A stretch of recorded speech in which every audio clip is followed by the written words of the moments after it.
That's what this guy was telling us. He was a mob guy, big time rat. I mean, he was basically a fed by the end, you know. But he was saying a lot of these guys, every guy that was like a real killer, always died of cancer. Isn't that interesting? I don't know. I never looked into the statistics of that, if you will. But no, I mean, there's no stats, but it's kind of fascinating. I think something about stress and guilt, and to be a killer and a rat. But then you see Sammy's like 90 years old and thriving. So you're like, where's the justice? What gets me is that people hate rats no matter what. They do. Right. Nobody likes a rat. Nobody does. I don't even law enforcement don't like rats. They might say they like rats, but they don't like rats because they know what they're doing with them, they do against them. They could never trust them. So in the end, nobody likes a rat unless you have feelings that and the same mentality mentally that, oh, he's a rat, he had to do what he do, because they would too. They would do the same thing. So those are the only friends that they have. Yeah. Are people who condone them being rats and agree with their excuses, if you will. There's no doubt about it. And that's just human nature. Yeah. And most people. Totally. And I mean, we talked about that. Yeah. But yeah, I mean, people seem to forget, like with the case with Sammy, it seems like all the Italian guys ratted on each other. Like, I don't think I've talked to one wise guy that was not a rat. No, definitely not. All of them cooperated. Well, I know a lot of Italian guys, okay? And I know guys who've done a lot of time that are solid guys. Yeah. Yeah, sure. I guess the only ones on podcasts. Because when you're on a podcast talking about it, you're kind of ratting. You're kind of dry snitching. Well, I wouldn't say that. I wouldn't say that because that's what a rat would say. And no offense. Fair. That's what a rat would say. The comments say that. That's what a rat would say because that's their only excuse to project. That's called projection. Totally. And by projecting, that's what they do. Okay? And not only is it projecting, it's like they're deflecting at the same time. Projection, deflection, it's all there for them.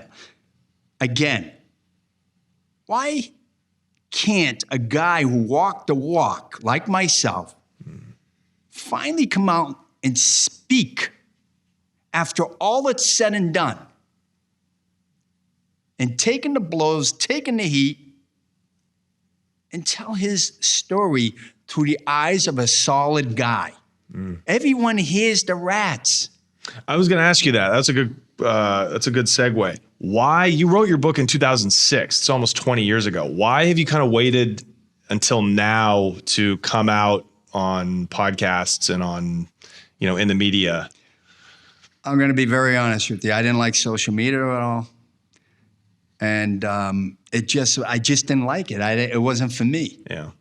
And then I see, guys that are making pretty good amount of money monthly, legitimately, right, by being able to have their own podcast, like yourself, and other guys, and being successful at it, like my friend Joey Molino, right? Solid guy, never ratted. He's got a great podcast, does very well at it. He's successful. Guess what? He inspired me. He inspired me wanting to do the same thing. Why not? Right. And on a platform where we can talk about stand-up guys. Yeah. Being able to express that, because all we ever hear is snitches and rats and what their excuse is. Yeah. But guess what? Finally, stand-up guys are coming out and being able to give their stories. Yeah. And you know what? What a change. What a blessing. Really. What a refreshing thing. Sure. Through the eyes of a stand-up guy. Yeah. Not through the eyes of a rat. And let's be real about it. Every time people listen to these informants, it's the romanticize of the game they were in and the world and all that stuff. But in the end, But in the end, they know that they're rats, and that they did this to get themselves out of trouble. End of story. They know that. But a guy who walked the walk and didn't rat on anybody, and finally says, you know what? As I thought about it, I'm not going to let someone else tell my story and make a profit off of it. I'm certainly not going to let a rat talk about my story.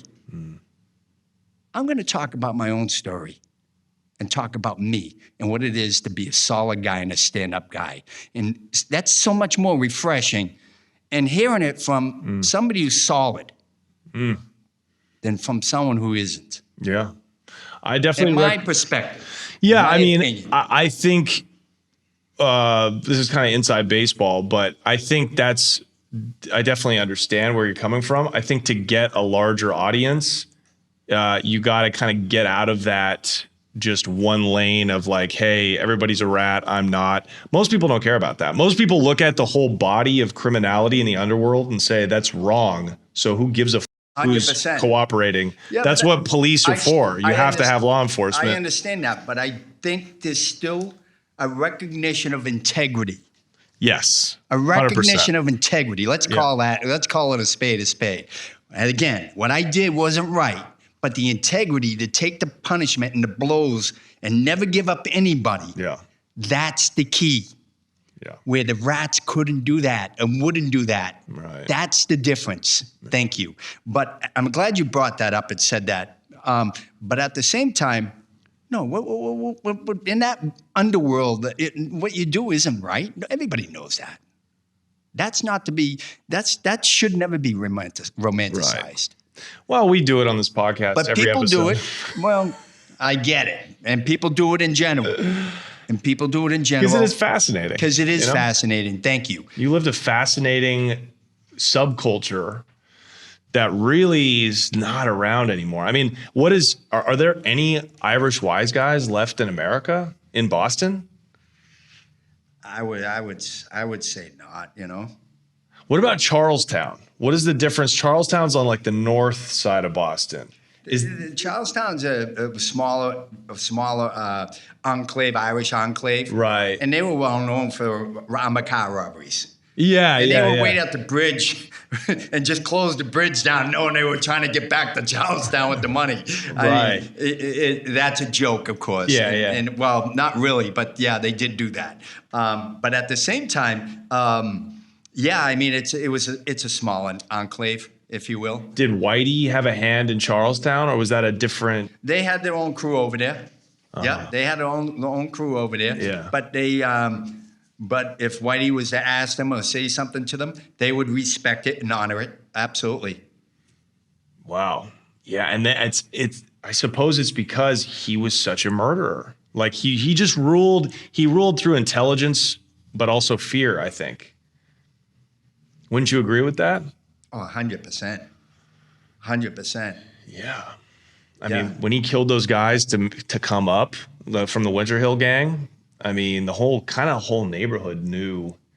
It's really fascinating because, the whole neighborhood was old school. Like, you don't go to the cops. You just heard. No. Like, that guy ended up dead, and it's Whitey. I heard stories from years back, when I was younger, how Whitey, is as much as I call him a rat now, it was a rat. But, I mean, yes, and I get it. He had the carte blanche to do that because he was under the FBI umbrella, if you will. Right. So it was so much easier for him to commit these crimes because of that. Yeah. But at the same time, it takes balls. It takes balls to go out there and do this shit. Trust me. Yeah.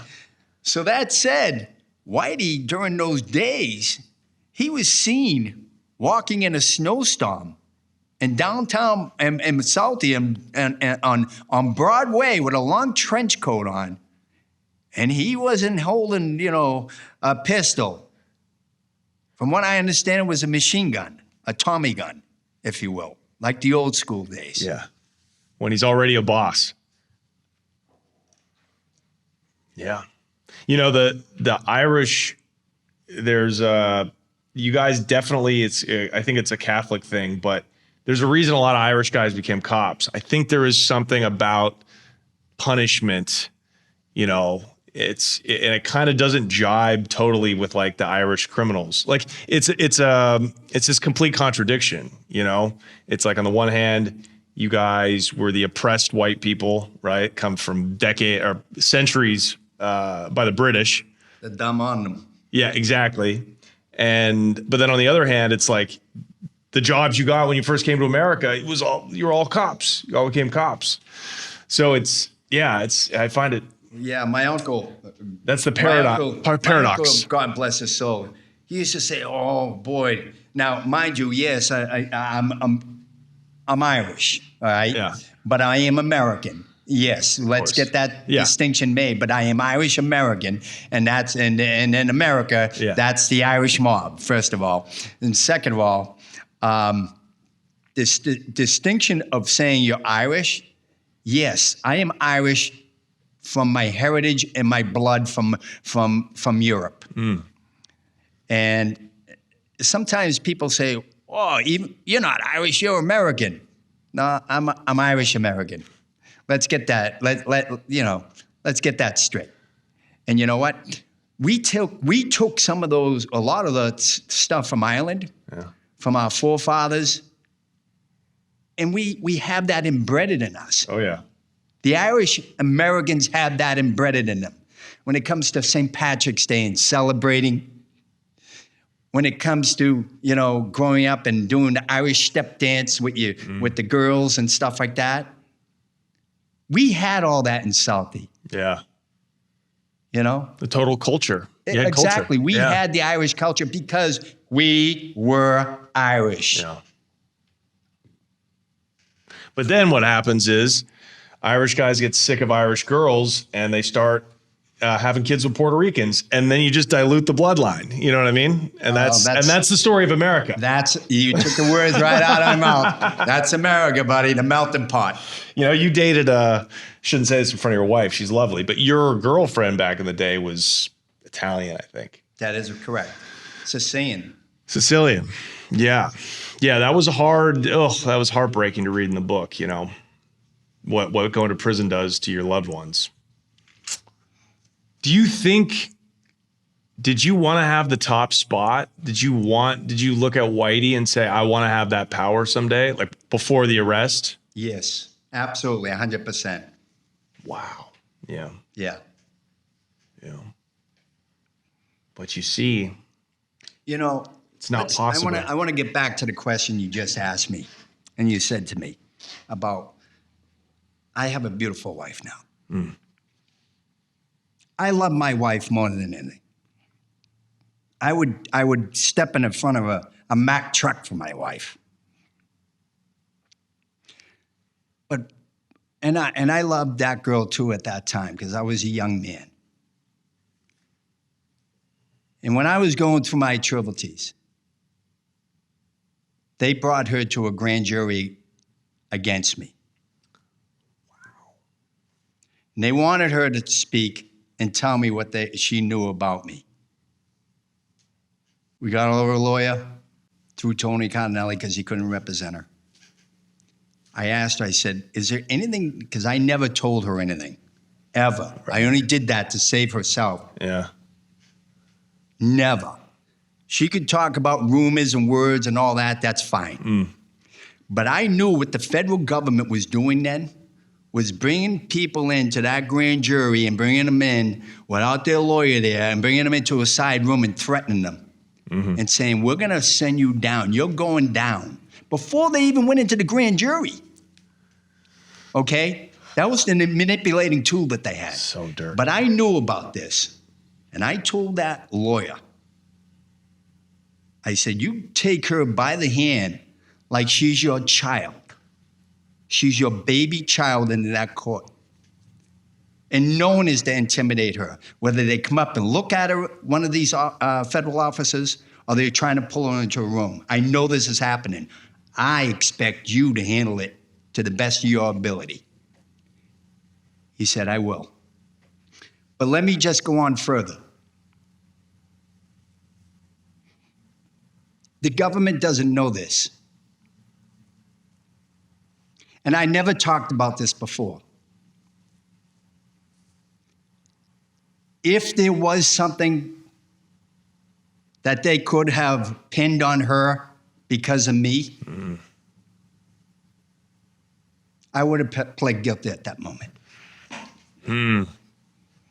Yeah. Good.